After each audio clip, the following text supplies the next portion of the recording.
You're listening to The Wrap, a Warren Averett podcast for business leaders, designed to help you access vital business information and trends when you need it, so you can listen, learn, and then get on with your day. Now, let's get down to business. Hello, everyone, and welcome to The Wrap. I am Kim Hartsock, and I'm excited to be back with you for another episode. We are continuing with our series focused on our industry experts. Today, I'm excited to have back with me co-hosting Derek Johnson. Hey, Derek. Hey, Kim. How are you? I'm doing great. I'm glad you're back recording another episode with us. And we're continuing with our industry focus today on construction. So why don't you tell us who's joining us as our guest today? Yeah, that's exciting. Look, thanks for having me back, though. Last time, it had been a very long time since I'd been on the podcast, and I think I barely passed Paul's exam, so the waters are warm. I'm getting comfortable. Hopefully, you'll see more of me. But enough about me. We're here to talk with our good friends, Will Adderholt and Mr. Jay Reed. So the people need to know, they want to know. Why don't you two gentlemen tell us a little bit more about who you are and what we're going to talk about today? Well, my name's Will Adderholt. I'm a partner out of our Birmingham office, and I lead our construction practice. I've been with the firm about 15 years and have been blessed to know our guest, Jay Reed, and get to know him over the last few years. Jay, thanks for joining us. Yeah, so much. Thank you guys for having me as well. And again, Jay Reed, president of Associated Builders and Contractors of Alabama. And I have the pleasure now for around 27 years serving the commercial construction industry in Alabama, and basically at the end of the day responsible for ensuring our strategic plan is implemented for the construction industry. And most of those bullet points in our plan we're going to be getting into today because they're certainly the pulse of the industry right now. Thanks, Jay. Jay, since you're our most immediate guest, I'll pick on you first, all right? Thanks. Tell us, why should we be focusing right now on the construction industry? Well, thanks a lot for asking the easy question first, for sure. Commercial construction is already over $12 billion to the state's economy, and our association has just taken a pause about over the last 5 years to ensure not just our industry knows that. When we say the economic wheels of Alabama, when we say what keeps the light on at the State House, for lack of a better word, it is commercial construction, and our industry exports more construction outside of Alabama and the U.S. than we import right here in our own state. So we're fortunate to have a lot of the top contractors across the U.S. domiciled here in Alabama. And when they succeed, Alabama succeeds.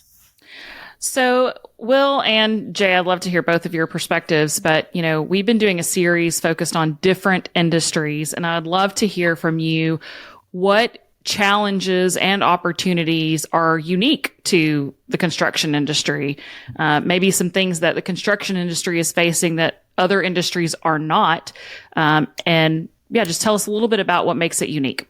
Yeah. I mean, Kim, I think the obvious answer is that, the construction industry is facing a lot of similar issues, but maybe to a different degree.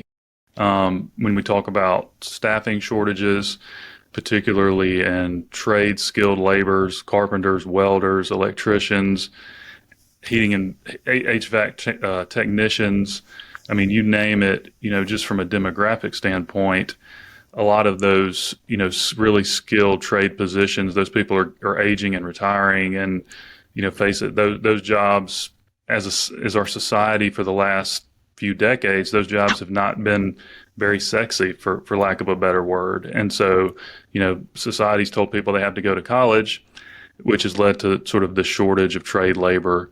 So you put that on top of COVID issues and all of the, issues we've had with people just, for whatever reason, kind of exiting the workforce altogether.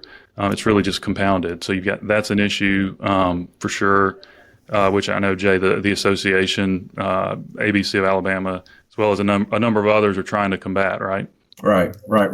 That is front and center for our association right now is workforce development. We have been real fortunate in the state. Traditionally, say the governor's office would have someone appointed to workforce development. I know for a fact this is the first time I've seen as many hands on deck to try to ensure the workforce shortage is addressed in the commercial construction industry. Will and I were talking, I think it was just yesterday. We've got the lieutenant governor in the state of Alabama currently working on workforce development. You have got the Speaker of the House has a workforce development committee. So when we talk about what's keeping this $12 billion industry up at night right now, absolutely. First and foremost is going to be workforce.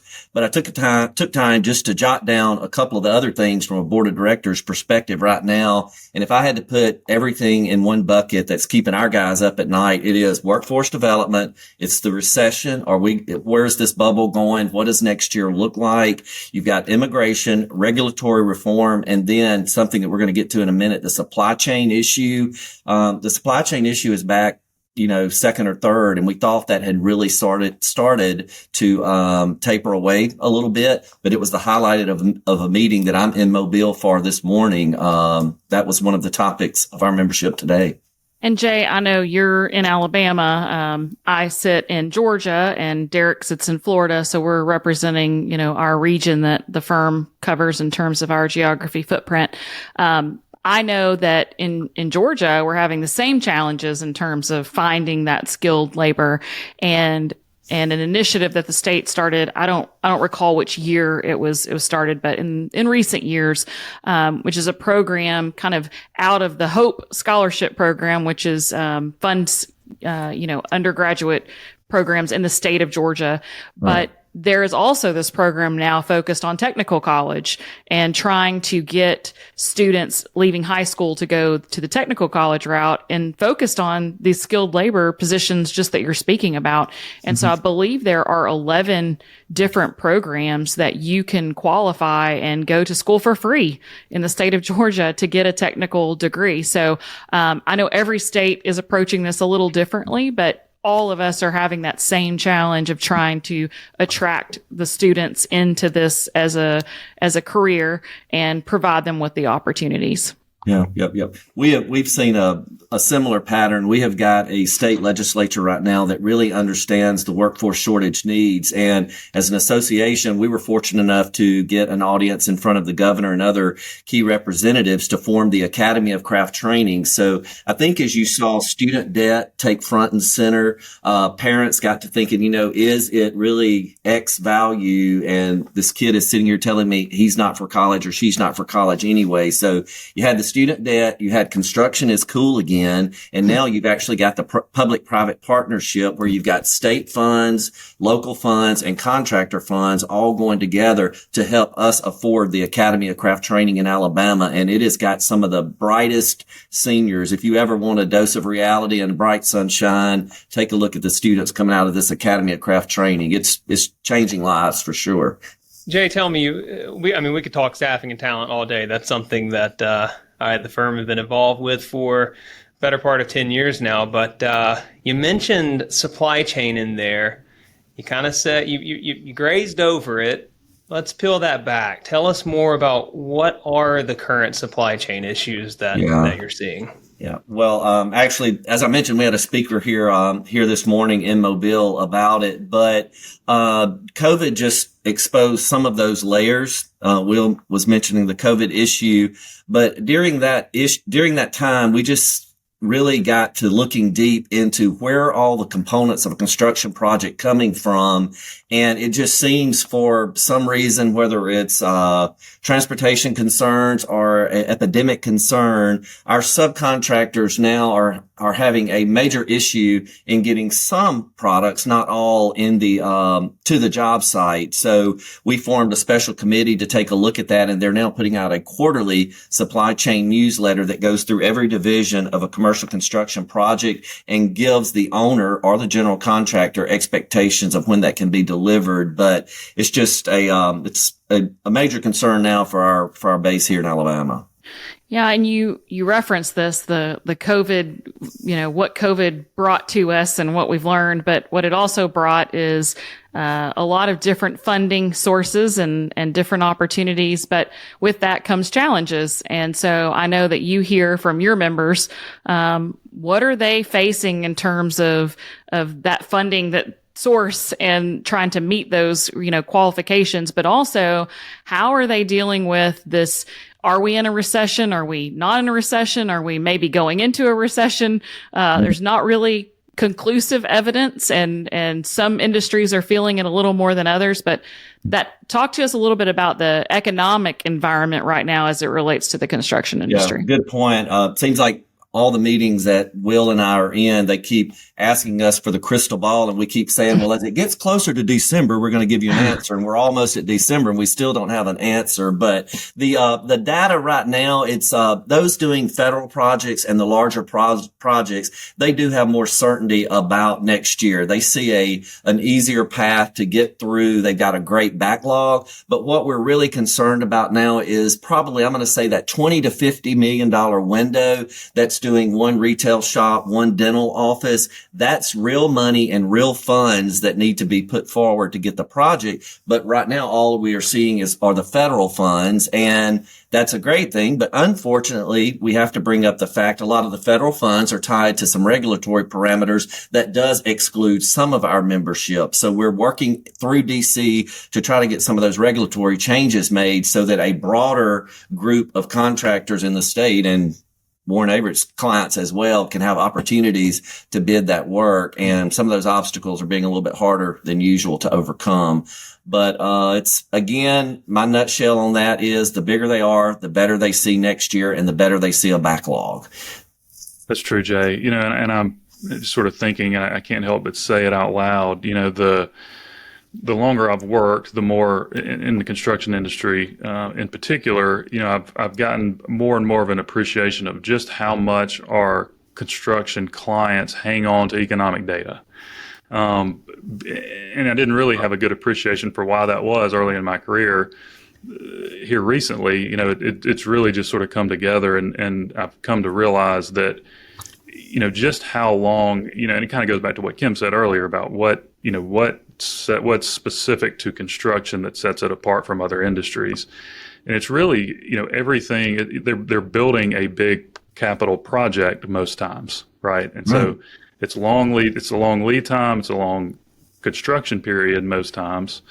And for it to begin, there has to be some sort of capital outlay, right? And the bigger the project, absolutely, the more capital there needs to be. And so it all, who's the biggest spender in our country is the government, right? And so it kind of goes back to what you said, those bigger guys that are doing government work, the money seems to be there. But then from there, everything trickles down to the private sector, and, how sure people have to be pretty sure that they're going to be able to pay for these projects when they go spend money. So interest rates affect that. Overall economics affects that.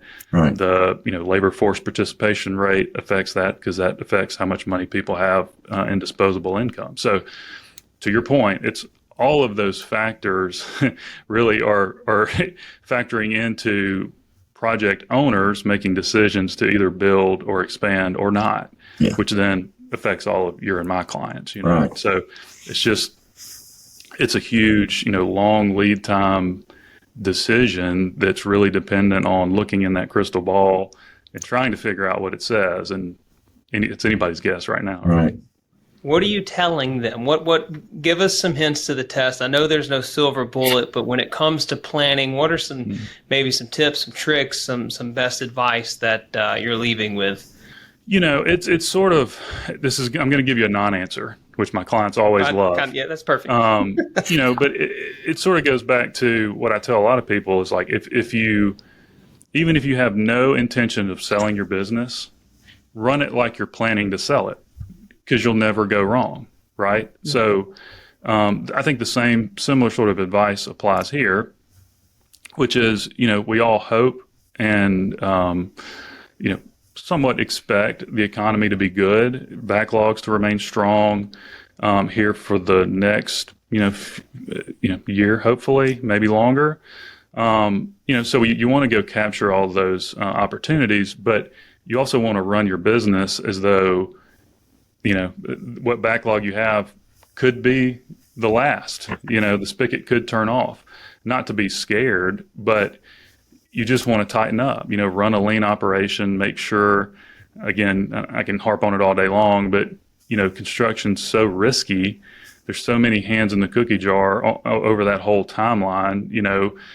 Put in all those safeguards. Make sure everybody's doing what they're supposed to do, from estimating, from business development to estimating to project management to closeout to warranty.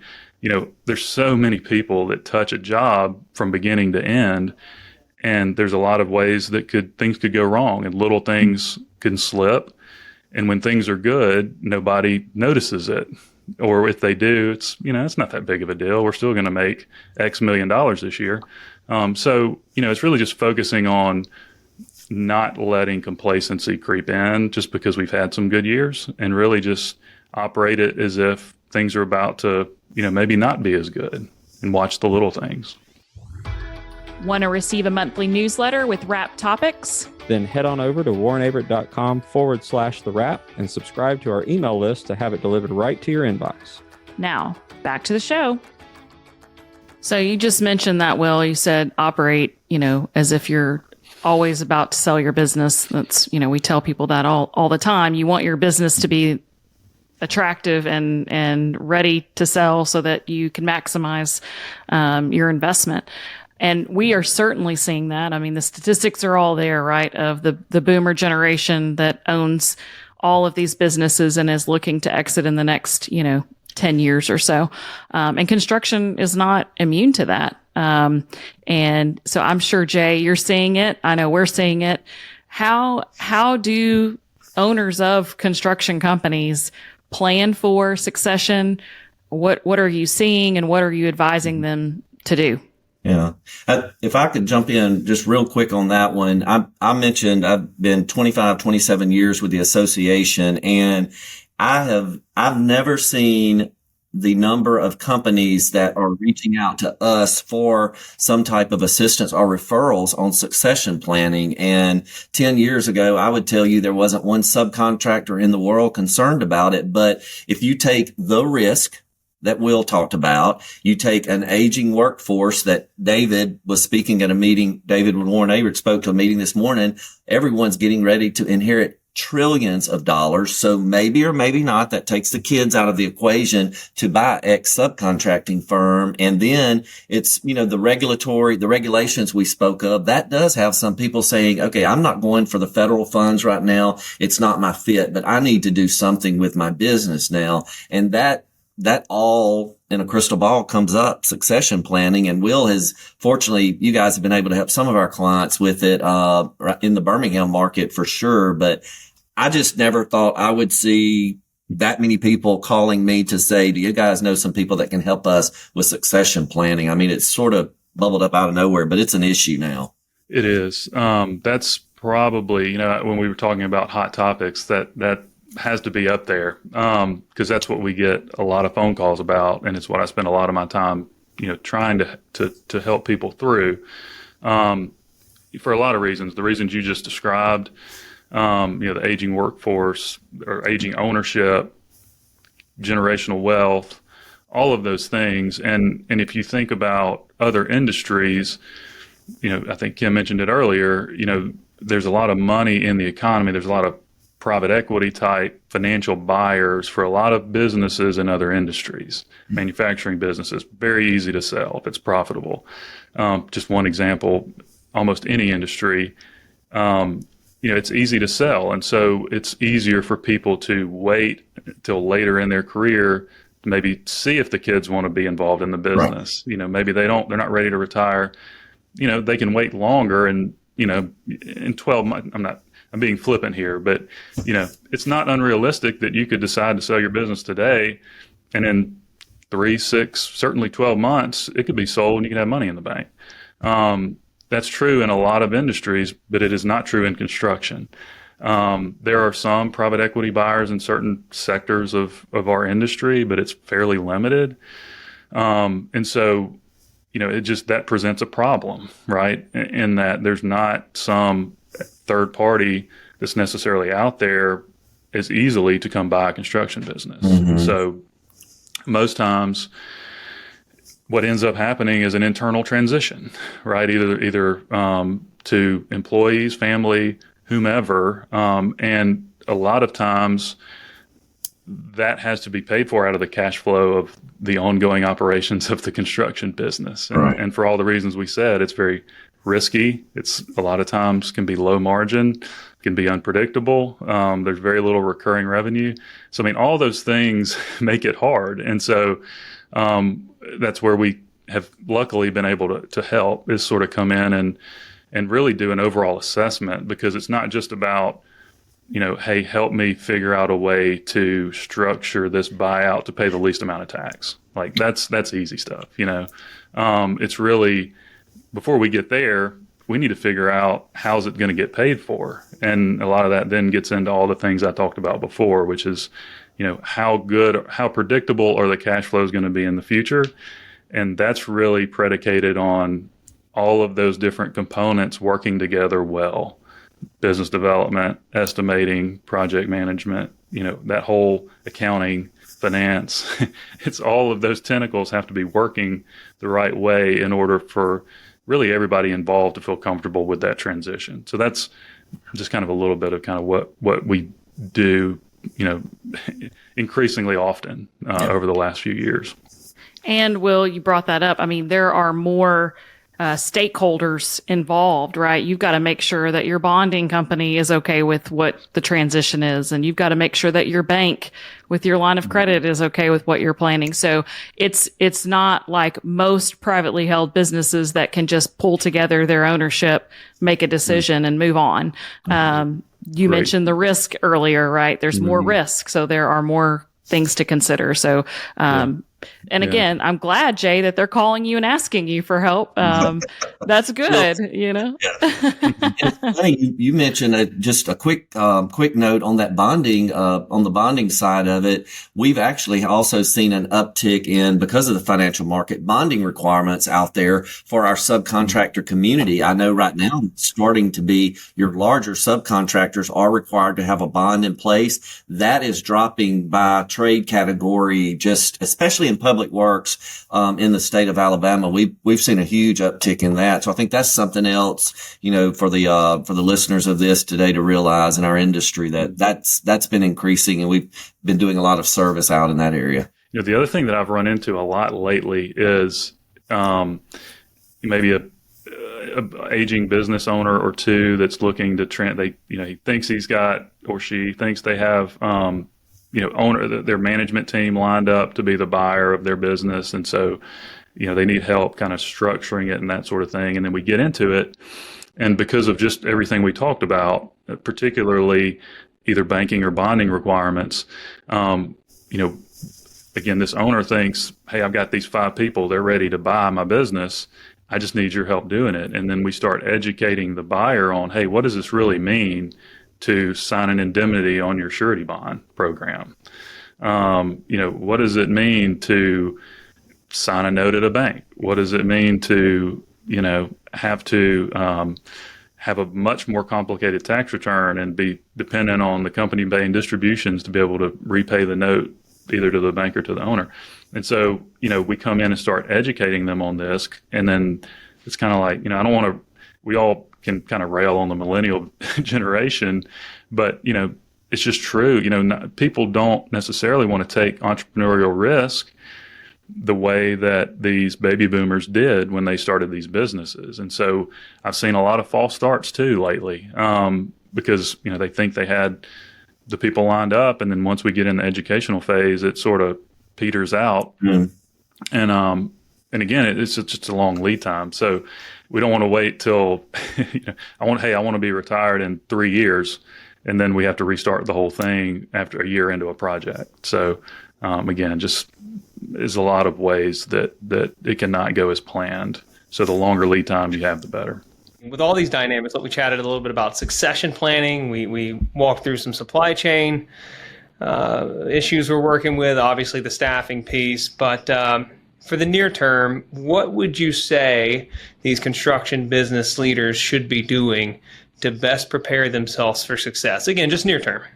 And I would, if one of my members were to ask me that right now, and I assume we're talking not just financial, but in the whole scheme of running their business, Sure. It would be relationships, partnerships, and diversifying the markets that you're performing work in. And I'm not saying go out there and recreate the wheel or something, but it's, every industry is changing. And I really see joint ventures, partnerships, relationships really starting to play a much more important role in securing work. And I would say for the upcoming future in the state, we have a lot of large projects that are moving to the front burner. And a lot of those massive projects are here in the near future in the state of Alabama. And there's going to be enough of that work to go around, but you're going to have your relationships out there and relationships developed so that you're on some of these teams put together. Yeah, I couldn't say it any better than that. I mean, the two things that went in my head were relationships as well. And diversification, because I mean, those are really your two. We talked about recurring revenue or the lack thereof in the construction business. The one way to combat that is to diversify into various industries, size, owners, all of those things. The more sort of, experience you have, the more irons you have in different fires in different sectors. Not that you want to go, you kind of run the risk of doing something that you're not qualified to do. You don't want to go do that, but to the extent that you can get comfortable doing what your capabilities are in various industries or various sectors to diversify, the better off you are. And then what Jay said, the other thing was relationships, right? I've seen a lot of clients have a lot of success with retaining talent, getting jobs, getting sort of institutional knowledge out of others. I think the construction industry has gotten a lot better in terms of sort of having friendly competitors. I think we're better than a lot of industries in that respect. And a lot of that, I think, is to Jay's credit, at least here in Birmingham through the association. I think that's where a lot of those relationships are formed. And I think they're invaluable. So, I mean, I would highly encourage clients to get to know their competitors. So, Will and Jay, it's been great conversation, and you've left the listeners with a lot to think about. But here on the wrap, we always like to wrap it up in 60 seconds or less. So, I'll let you go first, Will, and then we'll close with Jay. Yeah, I just think again, I appreciate Jay being on with us. And like you said before, I mean, if I had to give the listeners one piece of advice, it would be really to seek advice, be that from advisors, from associations, from competitors, from owners. Just be inquisitive and really take time asking questions of others. It's really easy to, get focused on our own business and the day-to-day putting out fires. But I would encourage everybody to intentionally take time to really seek advice and be inquisitive of others, because it can do nothing but help you. And I think for the commercial construction industry in 60 seconds, I would concentrate on workforce. If you read from the Wall Street Journal to the local business journal, worker shortage and the sky is falling, but the resources and the amount of emphasis that's being put on workforce development now, there is a solution coming. There are a pipeline of young people coming into the industry, both skilled trade and project management and estimating. And it's being plugged in and being a part of some group that's helping solve that. Do not sit in your office and scratch your head on workforce development. All hands are on deck working on that. Just get plugged into some group that's addressing it and make sure you're part of the end of the pipeline and getting that future workforce. Jobs are going to come. Market's going to be okay. The sky's not going to fall, and you're going to need people. Plug into some people that have those resources like great associations. Well, this has been fantastic. So thank you, Jay, for joining us, and Will, great to have you on again. Thank you so much, and we'll see you guys next time.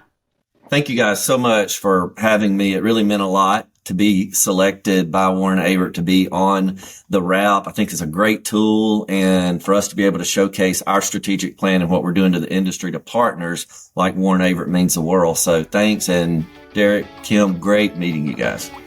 Kim, Derek, thanks for having me on again. I always enjoy it. It's always fun. Jay, thanks for joining us. Appreciate our friendship and you having us in the association, allowing us to serve. Absolutely. And that's a wrap. If you're enjoying the podcast, please leave a review on your streaming platform. To check out more episodes, subscribe to the podcast series, or make a suggestion of other topics you want to hear. Visit us at warrenaverett.com/the wrap.